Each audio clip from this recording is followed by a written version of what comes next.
Boa noite, pessoal. Estamos aqui novamente na Justiça de Salto Alto e hoje eu tenho a honra de receber aqui a vereadora de Guarapuava, a doutora Bruna Spitzner. Ela é também procuradora da mulher, contadora, mãe e, obviamente, o sobrenome dela já nos remete a um caso último agora de um julgamento de feminicídio, né, que é da Tatiana Spitzner. Ela é prima da Tatiane, mas é óbvio que nós vamos aqui falar, não focar somente no julgamento, que é um exemplo para a justiça e nos faz acreditar, continuar acreditando no judiciário, nós que vivemos nessa luta, mas também provar que ainda falta muito, né, para que as mulheres não sejam mortas. A Bruna, ela trouxe essa luta para ela, usa a dor de perder uma semelhante para salvar outras mulheres e outras vidas. E é esse o nosso intuito aqui, falar do trabalho dela, do mandato que ela está tendo na cidade de Guarapuava, no interior do Paraná, para justamente fazer valer e salvar outras mulheres. Bruna, muito obrigada por ter aceitado o nosso convite. De imediato, claro, me solidarizo aí com a questão da Tatiane, né, todos nós, mas como eu bem disse, é um exemplo, né, de julgamento, muito embora a gente saiba também ali as peculiaridades que houve de um crime quase dentro de um outro julgamento, e eu te agradeço muito, queria que você se melhor apresentasse, porque tem tantas aí peculiaridades, né, você ali fazendo esse trabalho, e fique à vontade, por favor, para falar. Então, boa noite, pessoal. Muito obrigada, Rose, pelo convite. É uma honra estar aqui conversando com vocês sobre um tema tão dolorido, mas também tão necessário, né, Rose? Como você disse, eu sou vereadora aqui na cidade de Guarapuava, no Paraná. Fui nomeada esse ano procuradora da mulher aqui na cidade, para que a gente realmente estruturasse e tivesse um mandato muito combativo com relação à violência contra a mulher aqui na cidade. Eu também sou mãe de uma menininha de 5 anos, luto por um mundo um pouco melhor e menos violento para ela, né? Porque a gente sabe que, infelizmente, ainda tem um caminho muito longo para percorrer, visto o que aconteceu no próprio julgamento de um caso de feminicídio, né, Rose? Então, hoje eu venho aqui contar um pouco sobre a minha trajetória, sobre o que me trouxe para a política, falar um pouquinho sobre a história da violência aqui na nossa cidade e também sobre o que aconteceu com a Tati, principalmente. Sim, obrigada, Bruna, pela sua disposição. E eu queria até te fazer essa pergunta inicialmente. É óbvio que o caso da Tatiana tenha contribuído para, né, sua cicatriz, a gente sempre usa as nossas dores em prol de melhorar pessoas, as pessoas sábias são assim, mas e você já tinha algum engajamento na causa, você mesma, ou isso despertou, que a gente fala muito aqui do despertar, após o caso da Tatiane, em você? O caso da Tati ele foi uma marca, né? Uma marca histórica na vida de muitas mulheres. Eu já vinha passando por um relacionamento difícil, um casamento muito difícil, complicado. E desde então eu comecei a me compreender enquanto uma mulher feminista e uma mulher que combatia e que lutava. Mas o caso da Tati, ele foi um despertar assim na minha vida para que eu não podia ficar quieta mais, eu precisava usar a minha voz, o meu lugar de privilégio como uma mulher branca, classe média, que tem um lugar, um espaço na sociedade muito mais reconhecido, né, Rose? Então, a partir do que aconteceu com ela, eu me vi na obrigação mesmo de usar o meu lugar de vida para tentar ajudar e salvar outras mulheres de alguma forma. Usar a dor do que aconteceu com a nossa família e reverter isso em coisas boas, né? Em mulheres libertas dos relacionamentos. Sim, e a gente fala aqui no movimento, o Bruno, é sempre do despertar. Realmente isso, porque a mulher no relacionamento abusivo vem aquela fase da adoração, do espelhamento, depois a gente sabe que vem a desvalorização, mas ela já está na teia, aí vem filhos periféricos, para ela sair é complicado. E no caso da Tatiana especificamente, eu faço questão de perguntar justamente isso. Ela tinha consciência, vocês como familiares, sabiam que ela tinha já consciência que estava no relacionamento abusivo, até porque a gente sempre, assim, só para deixar bem claro, eu sempre prego aqui que o relacionamento abusivo não tem gênero, claro, mas nós falamos até porque acontece mais com as mulheres, e também pode acontecer com qualquer mulher, de qualquer nível social, de qualquer título, de qualquer profissão. Então, assim, muitas delas não têm noção, vivendo no relacionamento abusivo, acham que aquilo, pela própria educação machista que nós temos, todas nós, mulheres, um patriarcado aí que nos enquadra em um padrão, que aquilo é normal, ou justifica ou romantiza. Ela tinha já, Tatiana, essa noção, a Tatiane, ou não ainda, ela estava tentando salvar aquele relacionamento? Como era ali para vocês próximos? A gente vendo de proximidade, assim, eu falo, sempre me perguntam, mas não tinha nenhum sinal de que era um relacionamento abusivo? Como você disse, nós somos criadas e ensinadas pela sociedade machista, por essa sociedade patriarcal que é tão enraizada dentro de nós, nós somos ensinadas de que alguns comportamentos são ok, alguns comportamentos são padrões, e aquilo é o correto, é o certo. Sim. Então, a Tati e o que nós víamos de fora, ele era um relacionamento normal, né? Mas depois de algum tempo, ela começou a perceber que ela não estava feliz ali dentro, que a maneira como o Luiz Felipe tratava ela não era justa, não era certa, não era uma maneira respeitosa, principalmente. Então, ela teve esse próprio despertar, mas um relacionamento, como você falou, ele te molda e te prende, e é uma rede, é uma gaiola. Aquilo ali, eu acho que a prisão psicológica muitas vezes é muito mais dolorida do que uma agressão física, porque ela vai te matando de dentro para fora e ela vai te colocando no lugar de submissão, né? Então você crê que o teu sentimento pode salvar o relacionamento, o teu sentimento ainda é maior do que as dores que você sente por ser tratada de uma maneira errada, né? De uma maneira abusiva. Então, mas, assim, como o ocorrido foi em julho de 2018, ela, ali por meados de junho de 2017, ela já vinha tendo indícios de que ela não estava feliz, de que o relacionamento estava consumindo, de que aquela situação estava prendendo e modificando quem ela era como pessoa. E ali ela começou a achar maneiras de salvar o relacionamento, né? Não, mas eu amo, mas eu vou dar mais uma chance, uma tentativa. A viagem que eles tiveram ali na semana que antecedeu o assassinato dela foi uma maneira de tentar resgatar o relacionamento, mesmo sendo uma viagem em família, né? Uhum. E foi todo um período de lua de mel, né? Até que quando eles chegaram aqui foi o estopim de tudo e infelizmente, né, aconteceu o que aconteceu. Enfim, na verdade é o que você falou. Normalmente as mulheres vítimas, a gente sempre destaca aqui, são mulheres incríveis, são mulheres lindas, são mulheres que têm algo que os interessa, e isso é difícil explicar, né? Só para a gente que já tem uma certa noção, porque a pessoa talvez ela vá se desconstituindo de tal forma, perdendo suas identidades, e aí ela já não vai se achando mais quem ela é, se fortalecida com amor próprio, etc.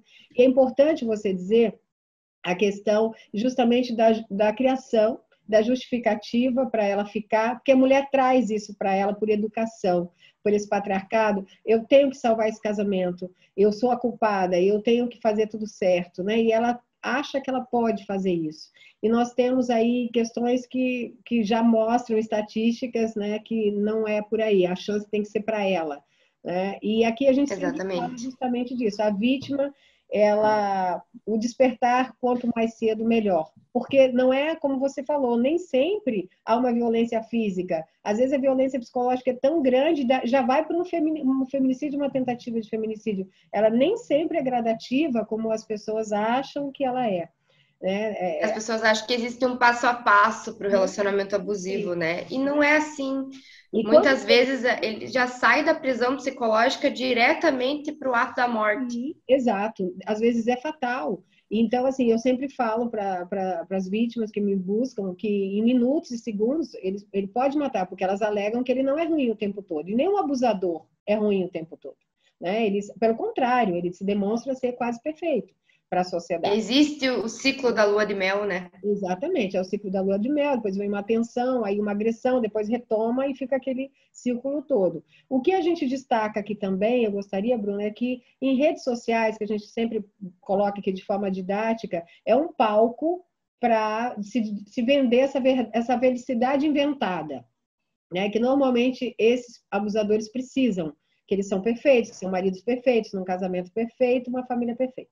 Então, a rede social contribui muito com isso. E a gente até comenta aqui que muitas vítimas de feminicídio eram felizes, entre aspas, nas redes sociais, e isso era vendido para todos, né? Então, e quando elas sobrevivem, há posteriormente um assassinato de reputação, digamos assim. Ele tenta tirar toda a credibilidade da vítima e ainda às vezes depois de assassinada, né? Que é o caso. A culpabilização é absurda. Exatamente. Eu queria que você falasse sobre isso, porque, inclusive, nessa viagem que você falou, eles tinham fotos, aquela coisa do casal perfeito, muitos até admiram demais, e depois vem essa situação. Justamente você, como vereadora e procuradora da mulher, falar sobre isso para as mulheres que estão nos ouvindo, que não se submetam, né, essa felicidade inventada. A gente percebe e muitas pessoas até questionaram que logo depois que aconteceu, a gente criou a página da Tati, o Instagram também, para poder disseminar um pouco mais o que aconteceu com ela, para que as pessoas tivessem consciência. Então, muita gente acabou entrando em contato falando, mas olha essa foto, eles estão tão bem, tão lindos, um casal maravilhoso, olha esses sorrisos. E esse tema, inclusive, a defesa dele trouxe durante o julgamento, né? E no Instagram do Luiz Felipe, quantas fotos, quantos vídeos de viagens, como eles eram um casal perfeito, um casal lindo. Mas, né, aquilo ali é um palco, como você falou, né, Rose? Aquilo ali a gente mostra o que a gente quer mostrar. A realidade não é aquilo. A realidade não é aquela. Então, é muito fácil você se passar por uma pessoa muito feliz, uma pessoa, né, muito bem resolvida ali na internet, mas ninguém sabe as dores que a gente carrega na vida real, né? Então, não dá para se basear por aquilo que é postado. Ai, mas o Luiz Felipe tinha muitas fotos de casal. Né? Tinha muitas. Ou então até quem conhecia é um marido ótimo, né? Porque Não, o marido perfeito. Né? Mas ninguém sabe o que ele faz com ela entre quatro paredes. Sim. Porque o abusador, ele tem que se portar, exatamente, o abusador, ele tem que se portar de uma forma que passe credibilidade perante a sociedade, justamente pela culpabilização e descredibilização da vítima. Exato. Que é o que acontece muito e é o que aconteceu no julgamento, onde eles passaram 11 horas de julgamento e depoimento do Luiz Felipe, ele o tempo todo colocando ela como uma mulher fútil, uma mulher mimada, uma mulher louca, paranoica, ciumenta, descompensada, insegura, todos os adjetivos ali que ele poderia usar para colocar ela num papel de esposa que, né, que não era uma pessoa sensacional, ele fez. Então é justamente isso, ele queria colocar ela como uma pessoa narcisista, uma pessoa fútil. Mas no Instagram dela só tinha foto dela, não tinha foto do casal. Isso é uma mulher narcisista, né? É uma mulher que gosta de mostrar, uma mulher que gosta de se expor. Então, como você falou, essa montagem assim de colocar a vítima como uma pessoa horrível e ele não, mas eu era um marido muito bom, eu era um marido perfeito, eu era romântico, ele precisa construir essa imagem de pessoa ótima para justificar. Tá, tudo bem, eu posso até ter matado, mas pelo amor de Deus, olha a pessoa que ela era. Como se então ele precisa. Como se isso... Exatamente, como se justificasse o comportamento. Tinha que ter uma punição, claro que ele teve aí o teto da punição, nós sabemos nesse sentido, mas é óbvio que ele acaba em recurso, o que é lamentável, inclusive, né? Assim, lamentável não no sentido da ampla defesa como advogada, mas sim pela situação, porque quando se tenta culpabilizar a vítima, eu penso que isso deveria ter um agravante, porque isso é horrível. Como se justificar uma agressão, né? Uma morte, isso não existe. E outra coisa, eu defendo aqui a ideia do transtorno de personalidade narcisista, que ele, como outros aí, é claro, não sou da área para falar, ó, ele é, mas a gente começa a identificar traços aqui, falando como advogado e no movimento, de uma pessoa, pelo contrário, quem tem o transtorno de personalidade narcisista, justamente, ele não erra. Se a culpa existiu, a culpa nunca é dele, né? Venha a mim o vosso É reino, dela.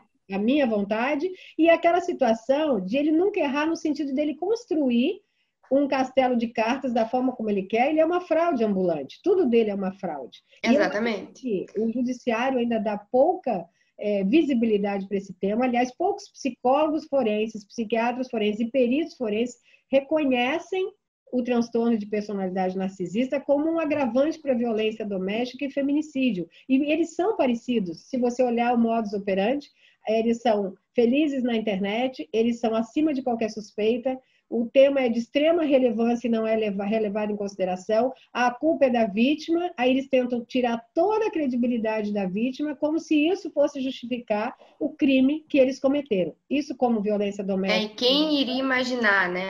Um professor Exato. universitário Sobre essa... é o modelo perfeito, né? Sim. De marido, de professor, de cidadão, principalmente, um cidadão de bem, né? Que eles até usaram esse termo na...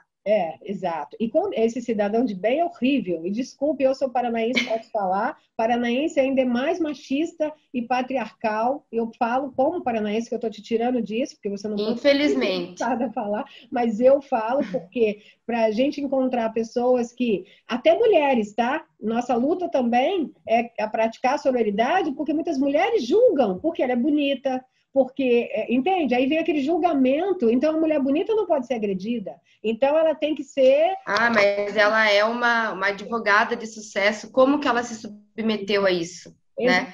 Eu ouvi muito isso, mas ela era instruída, ela era advogada, como que ela não percebeu? É justamente essa desconstrução que precisa ser feita. Não independe da classe social, independe do grau de escolaridade. O relacionamento abusivo, ele te reduz, ele te coloca dentro de uma caixinha e te mantém ali para que ali você fique, né? Então você acaba duvidando de si mesma o tempo todo. Eu traduzo, como alguns psicólogos, como a Silvia Malamud, como até o Kurt Mendonça, que fala sobre o transtorno de personalidade narcisista, eu classifico realmente como um sequestro de almas. Eles sequestram a identidade da vítima. A vítima não se lembra sequer, aqui vítimas, Bruna, que a gente atende, não se lembram o que ela gostava antes daquele relacionamento. Ela vai no supermercado, ela não lembra o que ela gostava. Ela tem... Silenciadas, né? Elas são anuladas praticamente. Mulheres incríveis, porque eu sempre falo, elas são incríveis, porque senão não interessariam para ele. Eles não se interessam para pessoas ocas, para as pessoas fúteis, como ele tentou colocar, certamente ele não estaria com ela. Enfim, é uma situação que a gente luta e conta com o seu trabalho, como a nossa missão, de lutar por isso, para salvar e colocar na cabeça de outras mulheres duas coisas que, quando elas vêm aqui e nos procuram. Nenhuma mulher vai continuar sorrindo onde um saiu chorando, né? Então, porque a pessoa só começa a ver a dor quando é com ela. Mas enquanto é a ex-louca, principalmente se tem filhos e etc., ela não está dando bola. Aí quando começa a agressão ser para ela, quando a vítima passa a ser ela começa a compreender, né? Aí é diferente. Mas enquanto era só a outra, ela dá apoio, muitas dão apoio para aquele abusador contra aquela ex-louca. Né? E eu costumo dizer para mim, em julgamento, e dizem, mas ela é louca. Mas você sabe me dizer se ela era de nascença ou se foi você que deixou? Porque, na verdade... É sempre essa questão, né? O que você fez para deixar ela louca? Porque a pessoa começa com gaslight, começa a praticar coisa, a pessoa perde a noção de referência. Como que ela vai continuar vivendo, né? E uma coisa que é importante... Uma referência que a gente tem é sempre quando a gente pede desculpa o tempo todo, né? Eu ainda carrego esses traços do relacionamento que eu vivi. O tempo todo, hoje em dia, ainda no meu relacionamento atual, eu peço desculpa o tempo todo. O tempo todo eu peço desculpas freneticamente, porque a gente se sente colocada nesse lugar, né? De, meu Deus, eu tô louca, não, eu não posso sentir isso, tô sentindo errado, me desculpe. Você tem que ser a perfeita, né? E pior do que Exatamente. nós pedimos, nós mulheres vítimas pedimos desculpas, é quando eles pedem desculpas para mudar, e na verdade é mais uma tática de manipulação, porque eles não mudam os comportamentos. Então, a desculpa Não, sem a mudança de comportamento é manipulação. Então, só que é difícil a vítima dentro ali da teia entender isso, da prisão sem muros, que eu chamo, né? Eu queria que você falasse, Bruna, vamos assim finalizar entre aspas, a questão do julgamento que nós consideramos exemplar, que obviamente é uma luz para nós que lutamos em busca da justiça, mas ainda falta muito, né? Você teve uma frase que eu sinalizo aqui, que obviamente que o ideal será o dia que nenhuma mulher mais precisar morrer para poder, aí sim a justiça será plena, eu concordo em gênero e número com você. E o que acontece? Eu penso, mais do que isso, que a justiça tem que também, aí aos passos de tartaruga, mas vejo o caso da Maria da Penha, que ela só foi ouvida quando ela veio da ONU para dentro, porque enquanto ela estava aqui, se ela tivesse... ninguém ouviu. Ninguém a ouviu. Então, mais uma vez, nós temos que levantar essa bandeira sim, para que o judiciário acompanhe e não permita, principalmente é o que eu quero que você fale agora, sobre a violência institucional, que praticamente aconteceu no julgamento da Tatiane, novamente, mostrando ali a força ainda do machismo e do patriarcado, inclusive na parte advocacia, de advocacia, né? Eu confesso para você, Rose, que eu fiquei sem reação dentro do tribunal do júri. Eu acho que o nosso sistema judiciário ele ainda não está preparado para julgar casos de violência de gênero.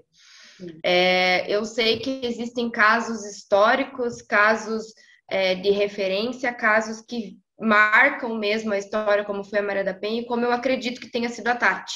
Sim. O julgamento foi um julgamento muito difícil, foram 7 dias ali ouvindo e presenciando violências diárias, porque o que a gente percebeu ali na presença de tudo é que a mulher ela continua sendo violentada mesmo depois de morta. Sim. A mulher continua sofrendo violências institucionais, mesmo depois que ela não está mais aqui para se defender, ela não está mais aqui para contar a sua história, e ela não está mais aqui para falar, epa, não foi assim. E o que aconteceu naquela... Graças a Deus, no caso da Tatiane, nós temos hoje recursos de câmeras de vídeos, de filmagens e de situações, senão seria pior, como já foi. Assim como foi no da Mari Ferrer, né? Você já pensou se não tivesse um sistema de câmeras para mostrar o que aquela mulher sofreu da defesa do réu? Sim. E assim, o que a gente percebe é justamente ali na demonstração, entre aspas, na encenação que eles fizeram durante os debates, violaram novamente o corpo de uma mulher. Usaram do corpo daquela mulher, mesmo que, entre aspas, ela tenha na cabeça dela consentido aquilo é uma violência. Aquilo é uma violação. Sim. E não se pode um juiz, eu admiro muito o juiz Adriano aqui, porque o embasamento da sentença dele foi maravilhoso, citou diversos casos de violência de gênero, ele teve realmente referências maravilhosas para dar a sentença, sabe? Sim. Só que o judiciário precisa mudar, o judiciário precisa se adequar. Não pode deixar acontecer o que aconteceu, mesmo que seja na retórica de ampla defesa do réu. Isso não existe, Rose. O corpo de uma mulher foi violado dentro daquele plenário. Não, e você disse ela achar que... Sabe, aquela menina, aquela mulher foi constrangida ali, mesmo sem ela perceber o que aconteceu naquele lugar. Você vê como o patriarcado está tão entranhado que ela, entre aspas, como você não percebeu. E talvez tenha visto de forma natural, teatral, algo que é abuso, que é violência. Não pode acontecer aquilo. Aquilo foi uma demonstração de violência e, além de tudo, foi uma falta de respeito com a mulher que morreu. Óbvio. Né? Porque foi uma demonstração de esganadura num feminicídio por esganadura. Sim, sim, Então, aquilo não pode acontecer. Esse tipo de situação, eu falo de forma leiga, né? Porque eu sou contadora, sou vereadora, eu não tenho contato com a área do direito, senão pelas leis que a gente trabalha ali na Câmara, né? Então, eu não sei nada da parte criminal. Mas eu falo como uma mulher que assistiu aquilo e ficou horrorizada. sim. Eu É, fiquei horrorizada com o que aconteceu naquele plenário, Rose. sim. E isso não pode acontecer. Não, sim. É, tanto Os é que nossos corpos não podem ser usados dessa forma para demonstrações, porque eu sim, tenho certeza que se fosse um caso de um homem, ele não usaria outro homem daquela forma. sim. O respeito pelos nossos corpos não existe. Isso está enraizado na nossa educação, como você bem colocou, você tem uma filhinha, eu também tenho uma filhinha. Nós, na verdade, buscamos que as nossas filhas cresçam livres e realmente Exatamente. de uma forma plena, que ela não seja obrigada a se encaixar em nada. E eu sempre falo, o feminismo, gente, é uma luta de igualdade, não é uma luta de superioridade ou agressão aos Superioridade. homens, porque as pessoas confundem Exatamente. feminismo com feminismo, e isso está errado. Então, nós que E temos. é justamente nessa desconstrução, e a gente precisa tirar essas raízes do patriarcado, porque eu tenho certeza que aquela advogada que estava naquele júri, ela entendeu aquilo como uma encenação e ela vai bater o pé e vai defender isso eternamente, porque para ela, pelo que ela foi ensinada Sim, e, digamos assim, até levada a crer que aquilo é o correto, é o normal, ela estava trabalhando naquele momento. exato, para ela era uma encenação, e ela não se atentou para o fato, até que agora eu faço até como advogada aqui a observação que a OAB pediu, a apuração da situação, acho que é no mínimo, né? É o E mínimo. isso que é o que você falou, está tão enraizado nela, como nas músicas, eu sempre prego aqui, olha, Estranha Loucura de Alcione, música de Kid de Abelha, Roberto Carlos, as pessoas ouvem como se o romance fosse porque me arrasta aos seus pés, porque me dou tanto assim. Ou então, sabe assim? E isso as pessoas crescem, nós mulheres crescemos achando que o príncipe encantado vai chegar e que o homem perfeito e que você tem que salvar o casamento e que aquilo ali você tem que lutar para que aquilo seja mantido. E a gente não pode E que passar você isso. tem que fazer de tudo e se doar 300% para que o casamento dê certo. E é isso E é justamente nessa questão de da gente se colocar em caixinhas e se anular tanto por uma pessoa, né? Nós somos silenciadas o tempo todo. Eu ouvi diversas vezes que você gosta de chamar muita atenção. Então você tem que ficar um pouquinho mais quietinha, Mas né?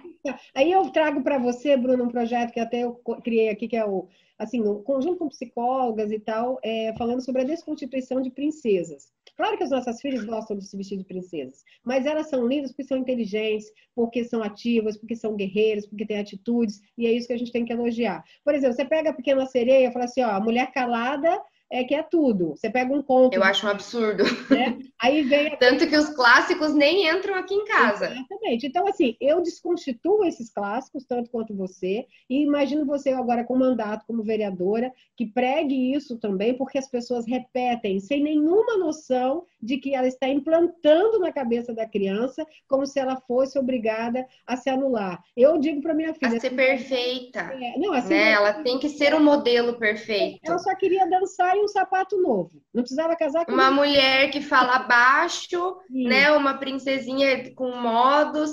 A gente tem que se policiar o tempo todo, né? Eu falo, Nossa luta infelizmente é começa. uma desconstrução diária. O patriarcado ele está tão enraizado dentro de nós mesmos que eu ainda hoje, diante de tanta luta, eu ainda reproduzo algumas coisas. E E todas eu tenho que me policiar e falar, epa, nós vamos né? evoluindo aos poucos, mas todas nós nos pegamos ainda falando de uma forma, às vezes, aí que nos encaixaram, que colocaram na cabeça, pensando, criticando. A gente tem que estar o tempo Exatamente. se readaptando, né? Eu penso que o nosso trabalho começa para as meninas não serem novas vítimas, para os meninos não serem novos agressores, que eu também tenho um filho, e eu acho que o menino também não tem que ser nessa coisa da competição. O menino não pode ajudar, não pode brincar de casinha, mas depois ele tem que colaborar na educação do filho quando ele cresce. Então, A graças. masculinidade tóxica, ela é tão tóxica para as mulheres quanto é para os homens. Exatamente.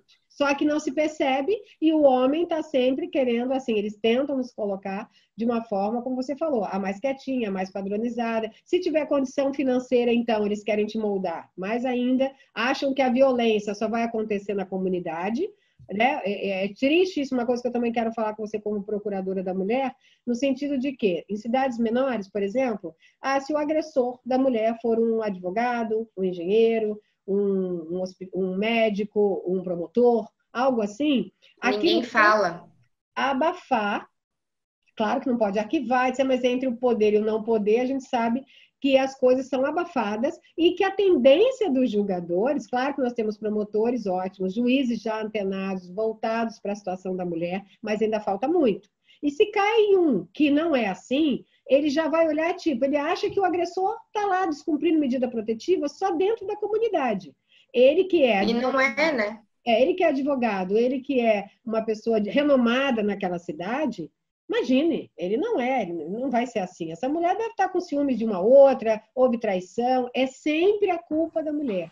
Então, Eles acham meios de trazer a culpa para nós, né? fale um pouquinho de você agora, da Bruna, como procuradora de Guarapuava e da mulher e vereadora, como é a cidade em relação a isso, muito embora o Paraná a gente sabe que tem bastante essa raiz mesmo, além de outros lugares, e o que você pensa e o que você está trabalhando aí no seu trabalho formiguinha em relação a isso para as mulheres, assim. Guarapuava a gente sabe que é uma cidade pequena, entre aspas, a gente tem em torno de 187 mil habitantes. Não é tão pequena assim, né? Mas eu digo que nós somos acostumados aqui em Guarapuava a chamar o nosso lar de cidade pequena. Uhum. E foi muito difícil, foi um pleito muito difícil, porque a cidade tem 200 anos e tivemos apenas 9 vereadoras. O máximo que tivemos na Câmara foram 2. Então, a gente sabe que ano passado foi uma votação histórica, nós aumentamos, dobramos a bancada feminina de Guarapuava. Hoje somos 4 vereadoras, o que é muito pouco, né? Do total de 21, é muito pouco. Mas ainda é um passo a mais, né? Como você falou, Rosê, é passinho de formiga. Né, Bruna? É o diferencial Eu sei que o que eu faço nesse mandato vai ser uma sementinha para colher nos próximos, para que, né, a cabeça mude. Então, assim, Guarapuava é uma cidade bem conservadora, a gente tem trabalhado bastante nessa desconstrução desse machismo estrutural. Enquanto Procuradoria da Mulher, a gente tem feito parcerias com as outras procuradorias do Estado, com a Procuradoria da Assembleia Legislativa, que é com a nossa deputada Cristina Silvestre, justamente para trazer formas. Infelizmente, eu entendo que no mundo que a gente vive hoje, num mundo capitalista, né, a forma mais eficaz de tirar uma mulher de um ciclo de violência é emancipando ela financeiramente. Porque muitas ficam presas, né, dentro de relacionamentos justamente porque tem medo. Mas como que eu vou me sustentar? Como que eu vou sustentar meus filhos? Eu não tenho condições. Então, a gente busca sempre esse trabalho de capacitação, de informatização e também de emancipação financeira das nossas mulheres. O meu mandato, eu sempre deixei muito clara a minha bandeira, que é uma bandeira pela vida de todas as mulheres, que é uma bandeira pela liberdade no sentido mais amplo da palavra. A gente não tem que ser livre só dentro do relacionamento, nós temos que ser livres na nossa sociedade, seja em segurança, seja em educação, seja em saúde. Então, assim, a gente tem estruturado a nossa procuradoria para atender o maior número de mulheres, porque a procuradoria ela é um órgão a mais na fiscalização da cidade.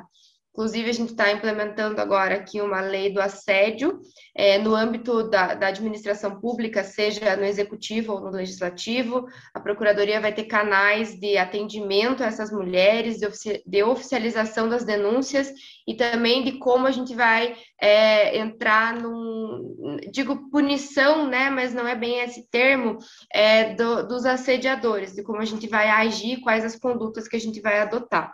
Sim. É um caminho árduo, é um caminho difícil, porque a gente mexe em vesperos muito grandes, né, Rose? Então, é um trabalho que exige muito, muito, muito peito para enfrentar, principalmente a parte machista da nossa sociedade. Uma mulher, quando ela é firme nas decisões e nas suas colocações, ela é vista como arrogante, né? E Então, a louca, gente... né? E louca. E louca, inclusive. Na verdade, Mas a eu gente prego para as precisa ter meninas sejam essa... loucas, né? Sejam loucas, mas Exatamente. porque entre A ser gente precisa ter essa firmeza um pouco a mais para que seja respeitada, né? Porque sim, além de eu ser mulher, eu sou a mais nova dentro da Câmara, então é uma imposição de respeito duplo, sim, digamos assim, né? A gente tem trabalhado muito nessa questão do acolhimento das mulheres, na melhoria da nossa rede de atendimento das mulheres vítimas de violência.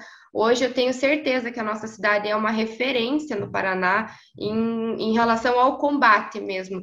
Nós já chegamos a ser uma das 100 cidades do Brasil que mais matava mulheres. Hoje nós temos um número muito, muito, muito reduzido. Mas, como eu falei, não é o ideal.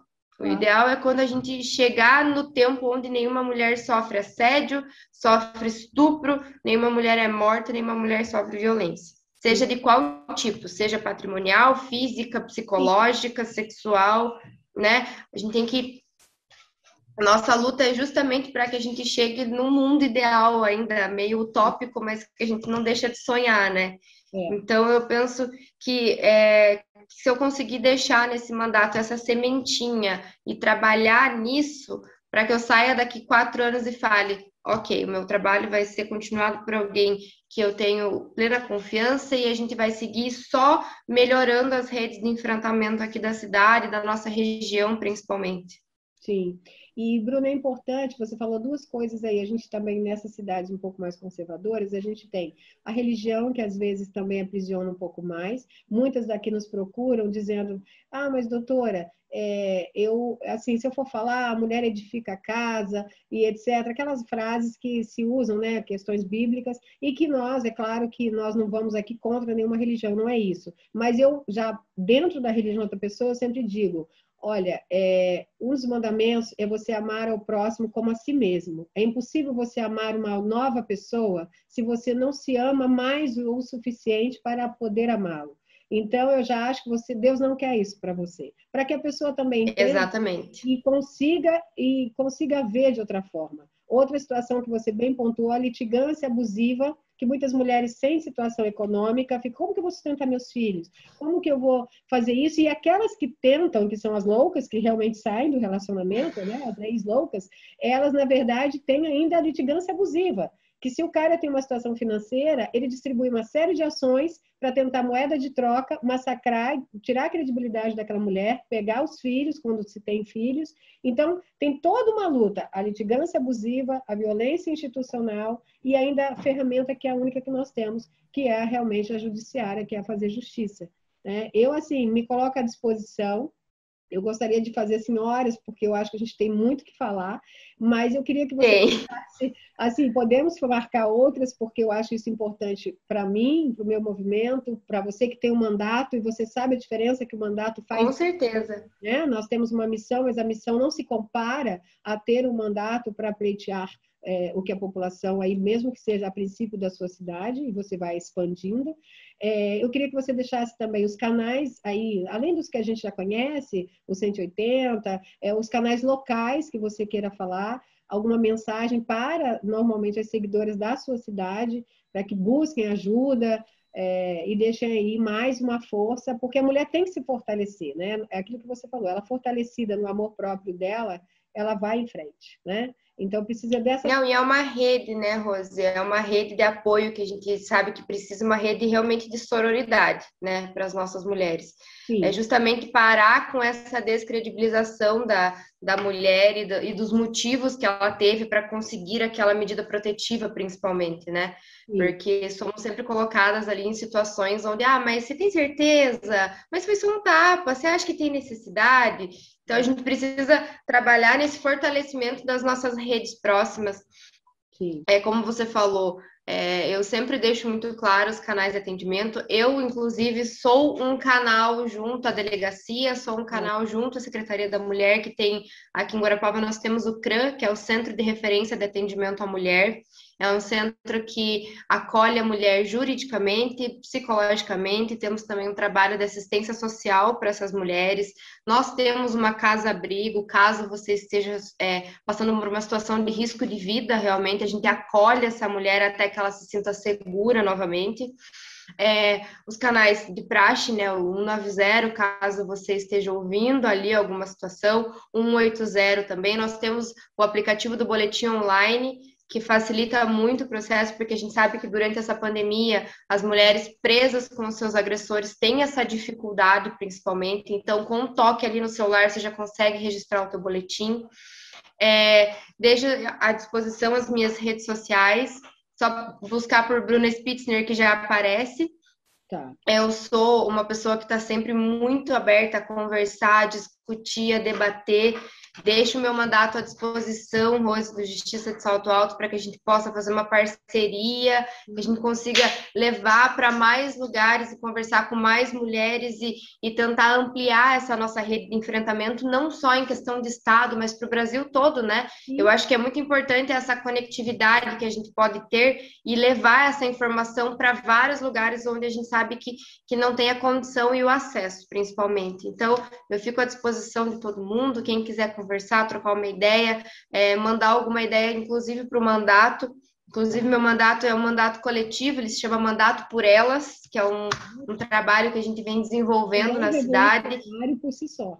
Revolucionário, exatamente, numa cidade pequena como Guarapuava. Eu tenho um conselho consultivo com pessoas incríveis na nossa cidade, mulheres muito fortes, que a gente faz questão, inclusive, de dar voz, justamente para que a gente chegue nos lugares onde a política nunca chega. Sim. Né? O nosso modo de fazer política é chegar nas populações onde a política não acessa e que as pessoas estão desacreditadas dessa parte. Então, fica o meu agradecimento, Rose, por ter esse espaço. Eu quero fazer parte de muito mais conversas e lives, porque a gente tem muito para debater e discutir, porque é um tema muito necessário, né? E a gente precisa falar o tempo todo. Sim, e são temas, assim, grandiosos, de extrema relevância, que podem salvar vidas.